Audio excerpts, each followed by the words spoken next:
All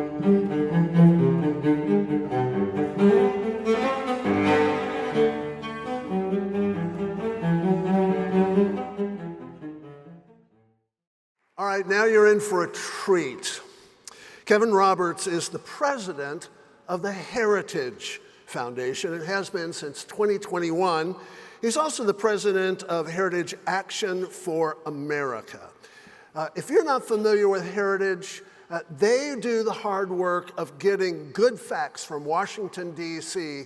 to all of the rest of us, to mobilize us, to equip us for the work that we have before us in resisting the siren song of the world and bringing real and substantive reformation to our culture.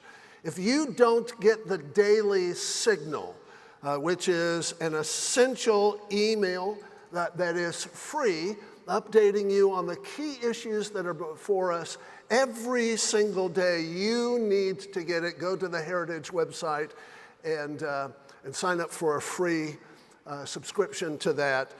Kevin Roberts has served as the headmaster of a K-12 school and as the president of Wyoming Catholic College, described by the New York Times as a school full of cowboy Catholics. I love that. He has a PhD in American history, and he is now leading the way in providing substantive equipping and training for all of us as we do the work out in the trenches.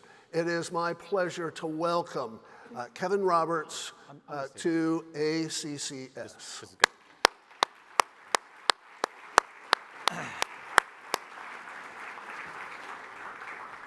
Thank you. Bless you. Thanks so much, George, and to all of you who are here. And I just want to take a moment once again. I know you congratulated the great staff of ACCS, but how about another round of applause for them and the great work they do? Thanks for being here. Thanks for everything you do. I can tell you that in 2007, when I founded John Paul the Great Academy in my hometown of Lafayette, Louisiana, I never thought that I would end up in Washington, D.C. And it's really great to leave the Imperial City and be back in America with you. So thanks for having me. Seriously, at my heart, I am an educator, so I've been very much looking forward to being with you for the months that we've been planning it, and look forward to sticking around for a little bit afterwards. It feels great to be in Atlanta, great city, but most of all, a great city this weekend filled with so many important people, leaders, teachers, visionaries in the classical Christian education movement. I'm here this week because I believe that the work that you're doing, in addition to its obvious other benefits, is the key to saving Western civilization. You represent the last best hope for the West. That's right, not just America, but all of Western civilization. It is real and worthy of admiration, whether university professors in your town recognize it or not. Western civilization is also under attack, and your schools are the battleground. Today, America's educational system, dare I say, is a disaster. Colleges and universities are factories of indoctrination. Most public schools can hardly keep children safe, much less offer them anything resembling a decent education.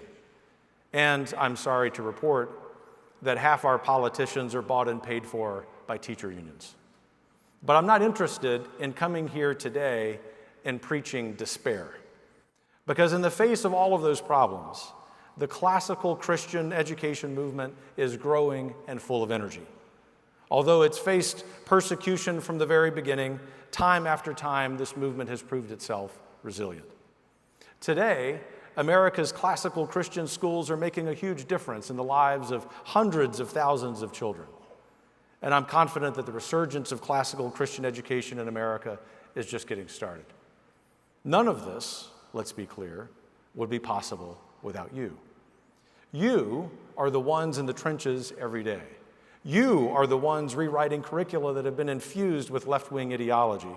You are the ones convincing parents to invest in their children's education. You are the ones working with students every day, students with all kinds of challenges, often toiling away with them in small, overcrowded classrooms. Overcrowded because more and more parents desire the real education you provide. Every single day, you offer young souls an antidote to the societal rot and cultural incohesion of the day. You, your work, and your schools are animated by that beautiful lesson from St. Paul in the Romans to the Romans: do not conform yourselves to this age, but be transformed by the renewal of your mind, that you may discern what is the will of God, what is good and pleasing and perfect. Now you can also call home tonight and report you met a Roman Catholic who quotes Scripture. I know what some of you are thinking.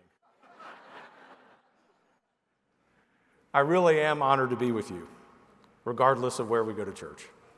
I know many of you are understaffed, underpaid, and definitely underappreciated. But I'm also here to tell you that you're underestimated. I want to spur you on. I want to encourage you. I want to implore you, in the words of the great American poet Robinson Jeffers, to be great and to carve deep your heel marks. I want to urge you to keep the faith. The best way I know how to keep the faith is to grow in hope. Hope for our families, our students, our churches, our communities, and yes, our country. So I'd like to focus our attention on a beautiful description of hope that is often attributed to St. Augustine. Hope, he said, has two beautiful daughters, anger and courage. Anger with the way things are, and courage to change them for the better. The first daughter, anger, is often easier for me to understand and approach. I'm angry, for example, when it comes to the state of our schools today. Where should I begin? I've known for a long time that the left is invested in corrupting our school systems. But even I was shocked in 2021 when President Biden's Department of Justice targeted parents who were protesting their local school boards as domestic terrorists. So I'm going to stand here before you today and make it extra clear for the FBI. I am a parental rights extremist.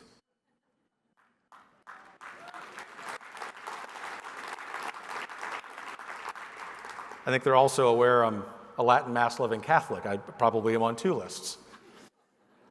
And I like classical education, goodness gracious. What really makes me angry, though, is that we even have to argue about parental rights in the first place. Make no mistake, the single most important thing that those of us who work in Washington can do for you is to ensure that every taxpayer dollar spent on education, federal, state, and local, follows a child to the school of his or her parent's choice. But I also want to be clear that I don't think fixing education is primarily about what we do in Washington, of all places, other than, as I dream of doing, utterly eliminating the U.S. Department of Education. As strongly as I care about parental rights, I don't think that's what our current educational crisis is fundamentally about. The heart of the problem isn't whether a parent or a teacher should educate a child.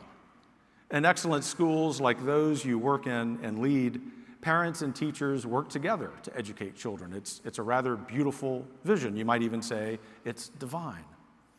The problem today is that most of our schools aren't like yours. Most of our schools have been fundamentally transformed from institutions designed to shape children's souls into something else. Our schools, or most of our schools, unfortunately, are now assembly lines meant to shape obedient little comrades. So parental rights must be jealously guarded, but we must also restore the long-lost tradition of classical Christian education. One teacher and one school at a time. That's what you do every day. That's why your work is so important. But your work shouldn't be as difficult as it is. That's why I'm also angry at the people who have bought the left's lies about what education should be. You see, our public debates about education ought to be focused on the things you're discussing here this weekend. How to think about poetry as pedagogy. How to build a program for students with a variety of learning needs. How to find and train Latin teachers. Or how to fight the modern world by introducing students to truth, goodness, and beauty. Sadly, that's not what education is about in most schools. Even many well-intentioned conservatives have bought the left's lies that education must be, quote, useful. I remember hearing that when I was teaching Latin at John Paul Academy. Fellow conservatives, good men and women, have bought this hook, line, and sinker. Instead of an education that leads children to be good citizens and good Christians, we teach too many children today that the point of school is to get a job. Let me be blunt. That's wrong. Children are not cogs in a machine.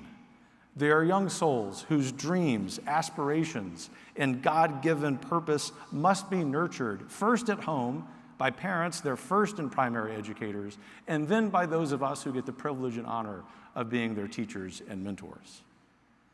In a modern industrial economy like ours, the emphasis on utilitarian education means abandoning our Western tradition, from Aeneas to St. Anselm to Wendell Berry, for technical training in science, technology, engineering, and mathematics, or as it's commonly known, as you know well, STEM fields. Inherently, of course, each of those academic disciplines is good, but a STEM without roots dies. And that's precisely what's happening to most students' imaginations. We've traded Charlotte Mason's synthetic thinking for so-called critical thinking. We've traded the pursuit of virtue for the pursuit of individualized, consumer-driven dreams. Many conservatives have been complicit or even active participants in doing so. Just remind yourselves, for example, of the Bush administration's Common Core debacle. This means we're fighting an uphill battle, and there's no better example of this than the College Board. Talk about anger. I have a bit of a personal, lifelong feud with the College Board. It started when I founded my school, John Paul Academy, in the wake of Hurricane Katrina. As founder and headmaster, I quickly realized that there was no way I could let our community be controlled by the College Board's puppet strings. As a historian myself, I was horrified to learn that their AP U.S. history course included no biographies of actual American statesmen like Benjamin Franklin or James Madison. Their AP European history course, meanwhile, had no use for the inconvenient centrality of Christianity, except, of course, it made sure to highlight the rise of the liberal welfare state out of the supposed Protestant and Catholic bloodletting of the 30 Years' War. What a good reminder of why we must stick together in this effort. Their English literature was just as bad. For example, it required no knowledge or love of any actual literature. It focused instead on cultivating certain, quote, critical reading skills. Shakespeare and Chaucer, optional. Dante and Milton, who needs them? Despite all of this, I found it very difficult to convince parents at my school that the formation of their kids' souls was more important than what passes for college preparation, or worse still, an academic status symbol. But I simply couldn't allow our lessons, our curriculum, our homework, and lectures to be subordinated to any other value system than ours, the pursuit of truth, goodness, and beauty. In the end, thank God, I did convince them, or at least I convinced enough of them. The results were good. Motivated by a love of wonder and excellence, our kids turned into fine young men and women. Needless to say, as you would no doubt be surprised to hear, they also scored well on standardized tests. That brings me to the final thing I'm angry about. For how bad the College Board is, America's colleges and universities make it seem almost mild. This spring alone, our institutions of higher education became violent Gaza solidarity zones. Anti-Semitic protesters cornered Jewish students and disrupted graduation ceremonies. Administrators stood by and watched. Cowards, they are, personifying C.S. Lewis's Men Without Chests. Some Americans found these horrible scenes shocking. Not me. I wasn't surprised at all. Violence and disorder are the natural outcomes of a truly corrupt university system that hates the West and wants to destroy all our traditions, starting with our heritage in Jerusalem. As classical Christian educators, you know this. Our small, fledgling movement has powerful enemies. From the very beginning, they've opposed our project and used every means at their disposal to undermine us. Consider for a moment the story of one of my heroes, John Sr. John Sr. was born in New York in 1923. He grew up on Long Island. He studied at Columbia and taught at several universities on the East Coast. But then he went west. And in 1967, at the age of 44, he became a professor at Kansas University. Inspired by the university's motto, ad astra per aspera, to the stars through the hard ways, Senior and his colleagues founded the Integrated Humanities Program. Like programs at Columbia and the University of Chicago, this program was centered on the great books. What made it one of a kind, however, was Senior's belief that it was, quote, criminal to teach astronomy to someone who has never looked at the stars. Indeed, for him, the liberal arts ended in wisdom, but they had to begin in wonder. So rather than diving headfirst into philosophy, Senior and his colleagues put an emphasis on poetry, on beauty, and on God's first book, creation. They organized camping trips. They led students in memorizing poems and songs. They taught calligraphy, hosted waltzes, and arranged stargazing sessions. This experiment in tradition was wildly successful. Despite being a secular university in the 1970s, the program was a hit. Rather than what was the calling card of the day, sex, drugs, and rock and roll, many young people at Kansas University became fascinated by waltzing, Aristotle, and traditional hymns. Of course, this success drew attention, and soon university administrators launched an investigation into the program for religious indoctrination and proselytizing. God forbid. Despite finding no evidence, the program was disbanded in 1979, less than a decade after its founding. That makes me angry because I never had a chance to attend. But it also brings me to Hope's second daughter, courage. Courage to change things for the better. Conservatives are good at anger. Perhaps you've seen that this election year. But we often lack courage. Fortunately, the classical Christian school movement has it in spades. John Senior's students, for instance, weren't deterred by the destruction of the Integrated Humanities Program. Instead, they went on to found new high schools and colleges around the country, and even religious communities. Take Dr. Bob Carlson, for example. He studied with Senior at Kansas before founding Wyoming Catholic College, where I served as president about a decade ago. From the minute I learned about Wyoming Catholic, I felt called to work there. The school's founding document is titled Born in Wonder, Brought in Wisdom, and the curriculum builds on Senior's work at Kansas. Situated in the beautiful foothills of the Wind River Mountains in Lander, Wyoming, the college has its students rock climb, canoe, lead backpacking expeditions, learn about wilderness medicine, ride horses, shoot guns, fly fish, and slowly but surely become true citizens of the West. And by the West, both of them, the American West and Western civilization. It might sound almost too good to be true, but it isn't. During my time there, I worked with scores of students and professors. All of them were eager. In fact, they were hungry to recover their cultural inheritance, to explore creation more deeply and re-enchant the world, to expand the desire of their hearts to see God face to face. And perhaps all of that was made more eminently feasible by a rule that we had at Wyoming Catholic College, still in place, which is that when students arrived for the fall semester, they turned in their cell phones. And those cell phones stayed in their lockers until they went home at the end of the semester. I can't tell you the number of visitors to Wyoming Catholic College who would come to lunch with the students. Of course, all of the faculty were there too, the president himself, and no phones present, except one time I made the mistake of pulling my phone out. I no doubt was checking for a text from a donor, trying to keep this thing going, and the students scolded me. And then one of them at the end of the scolding said, "Oh, Dr. Roberts, I'm really sorry." I said, "No, you're just protecting Western tradition. We can continue to do this." The point, my friends, is what you do, because all of this probably sounds very familiar to some version of what you do at your schools, can be hard, but it ultimately is simple, even in the face of technological innovations in the modern age. I should also comment on the fact that at Wyoming Catholic College, kind of in the middle of nowhere, Lander has 7,000 residents, which makes it the 11th largest city in the state of Wyoming, which is to say it's a glorious place. We weren't interested in politics. We were interested in the formation of our students. We were interested in being a healthy, vibrant community, hiring great faculty, being integrated in the community, but politics came to us in the form of Obamacare.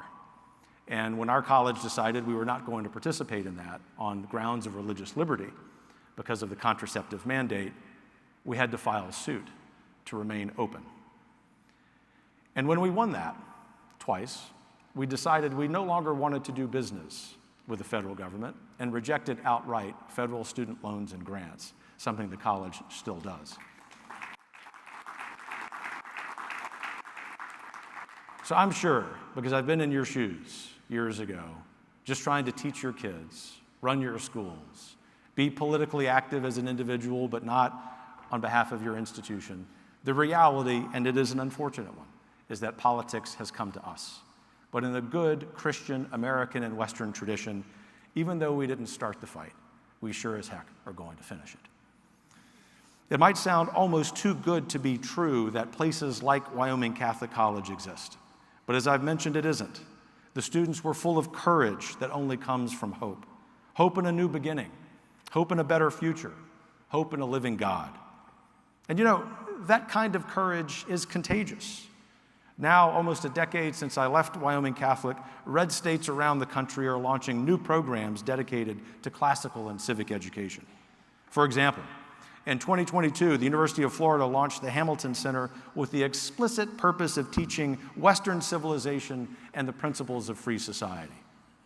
That same year, Tennessee Governor Bill Lee announced the Institute of American Civics at the University of Tennessee, which offers courses on topics such as the constitutional foundations of public policy and leading with courage.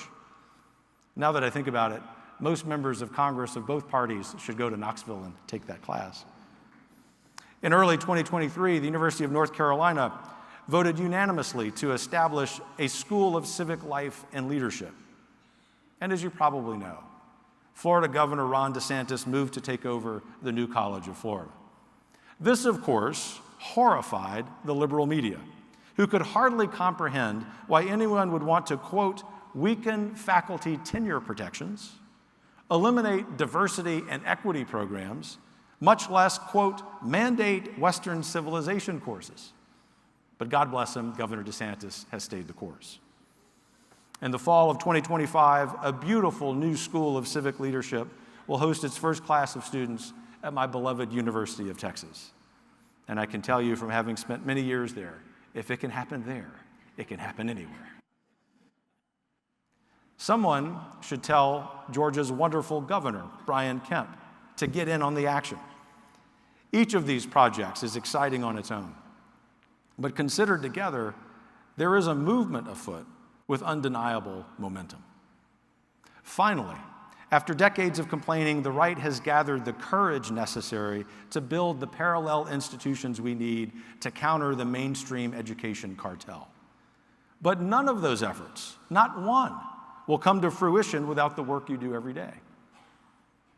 The students you teach are the ones who fill up the seats in those schools.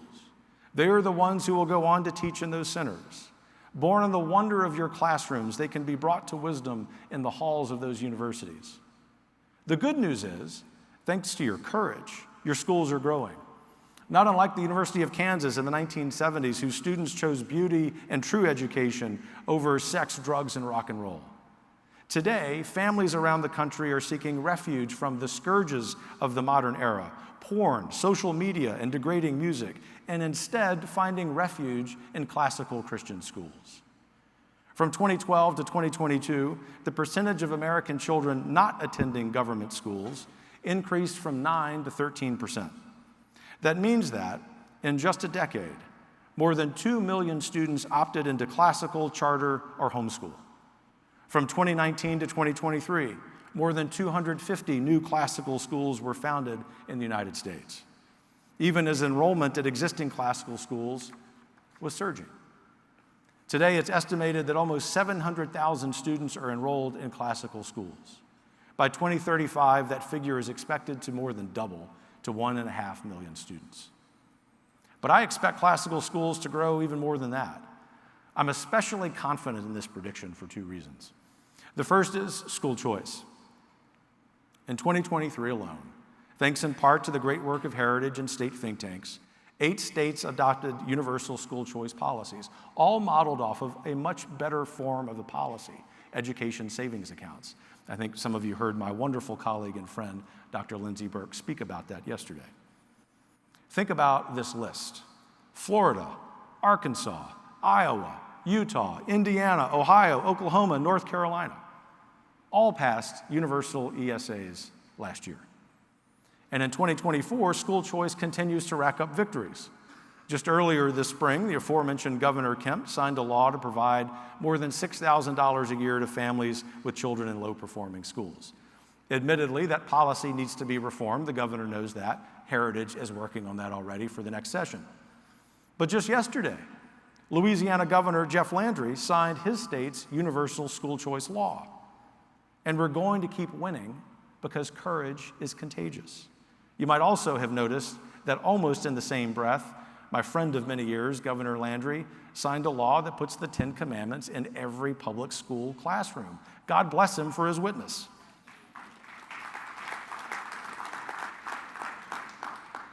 Look, school choice is not the end-all be-all. I try to remind people of that all the time. But it's a start because it invites some parents who, for whatever reason, aren't otherwise paying attention to understand that there is an alternative to their kids going to a public school. So yes, it isn't a perfect solution, but classicist James Hankins puts it in a very helpful way. He says, thanks to the classical education movement, some children, at least, will not have to live their lives unable to perceive the beauty in Shakespeare's sonnets, Michelangelo's Pietà, or Handel's Messiah. It's a pity so many trapped in politicized schools will have to endure diminished humanity. But, he says, at least the door to the classical school is open.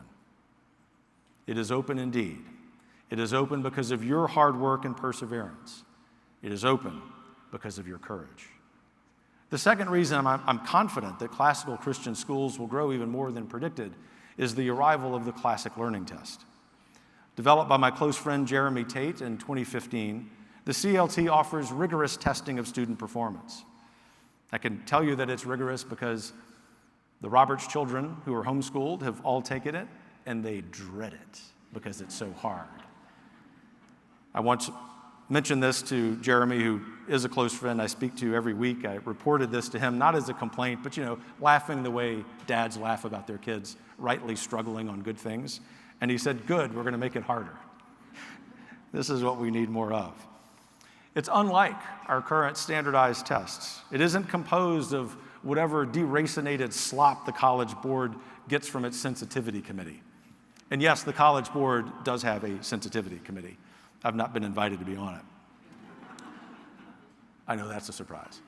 Instead, the Classic Learning Test relies on the best of our Western inheritance. Best of all, it aims to displace that pesky College Board by 2040. That's what making America great again really looks like. In all seriousness, though, the CLT is well on its way to reshaping American education. Last September, Florida announced that all public universities would accept the CLT. More states will soon follow. And the CLT, as you know, is just the tip of the iceberg. Hillsdale College's Barney Charter School Initiative provides resources to help start classical charter schools. The Classical Academic Press publishes textbooks and teacher training materials. The Paideia Institute offers online Greek and Latin courses. And of course, the Association of Classical Christian Schools is leading the way.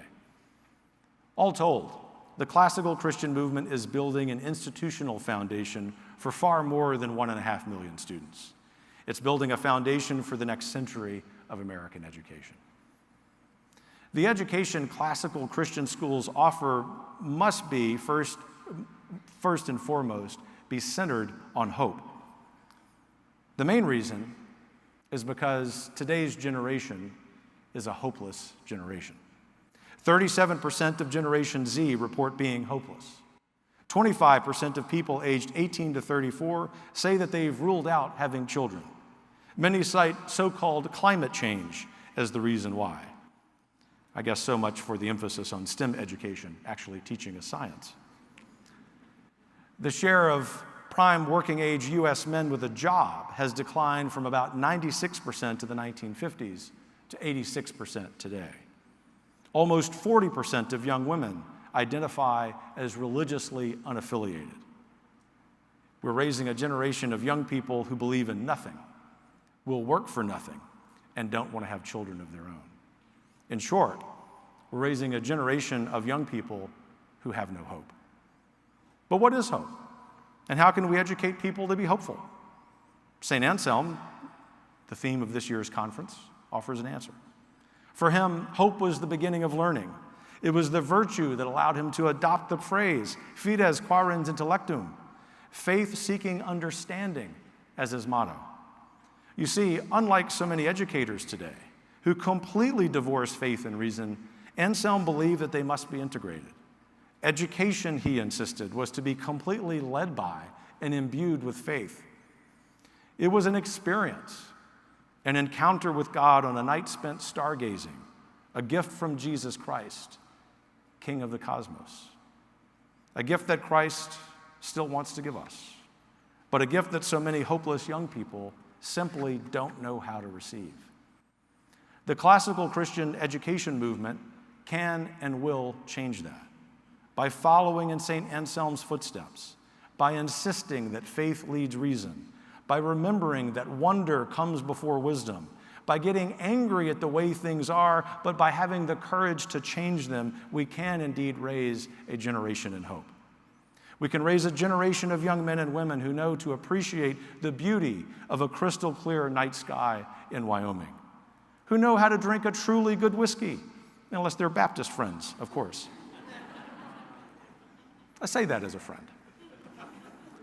Who know how to dance a proper waltz, or a Texas two-step to a great George Strait song, or a good fado-do, which is Cajun French for a dance party. Who also know how to laugh at a joke and a Shakespearean comedy, who know how to cry when they hold their first child. We can raise a generation, in other words, who know how to receive the gift that Christ died to give us, eternal life. That, my friends, is why your work is so vital. Not just for your students, and not even just for America or even Western civilization, but to realize our Lord's vision for every human on this planet for this life and the next. Anselm's life should inspire us in another way, too. It should give us perspective. He was born in the Italian Alps in 1033, nearly 600 years after St. Augustine died in modern-day Algeria. And yet, despite all the time that had passed, Anselm, like so many religious scholars of his age, relied greatly on Augustine's work. In fact, his view of the relationship between faith and reason can be attributed to St. Augustine's phrase, credo ut intelligas, believe so that you may understand. Today, almost 1,000 years after St. Anselm, you are operating in the same tradition. You're repairing the ruins. You're keeping the torch lit. And just as Augustine could never have imagined an Anselm, you will never know how consequential your own teaching is. You'll never know how much glory your own students will bring to the kingdom of God. What you can know, however, is that God is with you. What you can know is that our tradition runs deep and that we are already succeeding. What you can know is that America's decline isn't inevitable and our current godless system of technical education isn't permanent. What you can know is that the consequences of the work you're doing today will not only affect the next generation, they will ripple through for centuries. So take heart. And in the words of my hero, St. John Paul the Great, do not be afraid. Do not be satisfied with mediocrity. Put out into the deep and let your nets out for a catch. I plead with you, never ever give up on hope, never doubt, never tire, and never become discouraged. Be not afraid. To you, my friends, fellow travelers in this wonderful movement, thank you for what you do, and may God prosper the work of your hands as we take back this country in God's image. God bless you. Dr. Roberts, one of the things that I find in my inbox every morning is just the right mixture of anger and courage as I read through the various issues that Heritage Foundation is wrestling with. So for those who are not familiar, tell us a little bit about what the Heritage Foundation is and what it does. Heritage Foundation has sort of become the archetype, if you will, of a politically right-of-center policy organization, commonly called a think tank. But admittedly, that's a phrase that makes me angry, because think tank makes it sound like we sit back and stroke our beards and smoke pipes and don't do anything. I mean, those activities are fine within reason, but in fact, Heritage exists to change public policy. So what our scholars do, we are an academic institution first, is research the pressing public policy problems of the day. We work literally on every policy issue there is, domestic and international. But what distinguishes us isn't just that we propose solutions that are well researched. If there are some statistics to them, they're modeled. But we also have staff who go out and advocate for them in Congress and in state legislatures. And ultimately, even more important than that work, is that we're institution builders. And so Heritage is often known as the organization headquartered in DC that you would call if you're starting a school or you've got a problem locally. We may not have the solution, but we probably know who can help. And for us, that's really what rebuilding this country is about. Less about what happens in the halls of Congress or even in state legislatures, and more that happens in our communities, particularly in schools. So I've got a slew of questions from folks. I'll try to be courageous. Or angry. I won't be angry. So here's one. How would you defend the inherently political nature of classical Christian education to staff or teachers that are skeptical, just as skeptical of aligning with the right as they are with aligning with the left? And they think that neutrality in political matters is not only possible, but perhaps ideal. Sure. What a terrific question. Look, whatever I know isn't wisdom. It's the good fruit of doing things wrong. And so I will tell you why I just said that.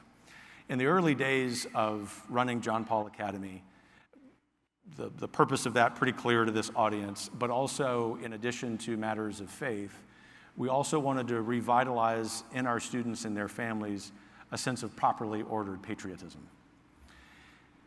Not all of the teachers, although they were good men and women, appreciated that. And they sort of would say what this questioner has said about perhaps their faculty.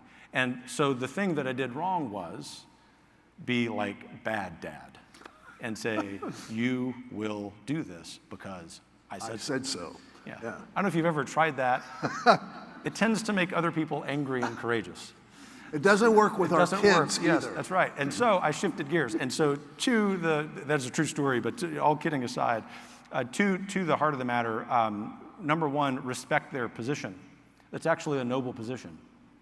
It's ultimately short-sighted, I won't say wrong, but it's short-sighted in the sense that merely positing that the public square or our school should be politically neutral is a way of saying it should be values neutral. There's politics about the battle of ideas and values, and just saying that is a values-infused statement, logically. Right. But do this in a way that's conversation. And then secondly, and they'll might agree with that, or at least be willing to listen to the next step, and then say, look, I understand why you think that, because if we're equating the word politics with what we see on Fox News or CNN or MSNBC or both political parties, I can at least sympathize with your frustration. A lot of this is a generational thing, right? And as Christians and Christian school leaders, we aspire to be better. But then the third thing is to get to the heart of the matter. As a staff, even if you're teaching elementary kids because faculty are adults, read Aristotle's Politics together. And then when you're done, as like a summer thing, because not only is the substance good, and it's largely the answer to the question, and I will wrap up here pretty soon, it's just, I love this question. There are other selections from de Tocqueville, selections even from Reagan, some of his best speeches. You can read that, it's unifying to go through that, and maybe as a staff you can come up with a policy. I think the key thing is to the proverbial meet someone where they are. In this case, these folks are on our side, we want to bring them along, and how about practice what we preach? Read the great books to be part of the great conversation about how to tackle that. Oh, that's so good. All right, here's a nuts and bolts question. How would you encourage and educate parents who are so focused on the college boards and ACTs, they hold the idea of college scholarships, sacrosanct. How would you begin to encourage them, equip them, and train them to see beyond that short horizon? You might see a pattern here. Start with that lesson from Cicero, right? You want to be a great orator? Use your ears first. So listen and acknowledge that that's a perfectly good, well-intentioned goal for our children, for them to be properly ordered in ambition. But then walk them through why you're concerned about the problem. Don't let them draw the conclusion that you're associating them with being the problem, but that the problem is that we've created this technocratic conveyor belt education system, and the College Board actually is part of that, and we aim to fix that. We're not going to complain about it. We aim to fix it, but then lean on statistics from other schools that are very similar. That, for me, in the dozens, if not hundreds of conversations that I had with parents at my school about this, really helped. And in most of the cases, they came along, and in a few of the cases, they said, we really ultimately disagree with you, Kevin. We don't buy your argument, but we love everything else about the school, and so we're going to stay here. And in those cases, we were small enough in our early days at the school to be able to individualize something that didn't just satisfy the family because they were quote-unquote complaining, but as we purported to do, satisfied the potential, the academic potential for that student. And there's a family to this day, not that I exist to be credited with things, every time I see them, they thank me for that decision. So a lot of it is the comportment by which we go about that conversation. All right, here's a question that may be complicated and has a bit of a serrated edge. Oh, I love those. I do too. If using tax dollars to educate another man's child violates the 8th commandment, and if the First Amendment principle of not being required to support another man's religion, if these things are true, how do we process this, and how do we put into practice our principles? Yeah, what a well-formulated question. There are a lot of things that I might say to that, hopefully all helpful. But the one response I would home in on is America is, from its founding, a pluralistic society. We in this room may, in our heart of hearts, don't know that this is the case, wish that maybe it were a little less pluralistic, that it were a little more focused on just Christianity or just Judeo-Christianity. But the reality is, and a lot of what I do is have to accept reality, politics being the art of the possible, what's the best possible way to use the system that we have to advocate the principles that we believe in, while somehow, impossibly, respecting everyone's ability to advocate their own principles. Which is inherently a biblical principle. It's not, that's not a strategy. That's right, and I'm glad you intervened there, because you might say, oh, this guy is now in D.C. and this sounds like a political response. Actually, I'm just responding as Kevin is dad and of 4 kids and husband. We think and talk about this a lot at home. That's the reality of America, but then, as you said, there's also a biblical principle there of respect, particularly in this civil society that I happen to think God has ordered. And we implement ideas imperfectly because we're imperfect. But the reality is, I think there's an opportunity for us. And where I get more comfortable about the inherent tensions in this wonderfully formulated question is living out the gospel commission. Yeah. And that for me is the greatest calling of what I do.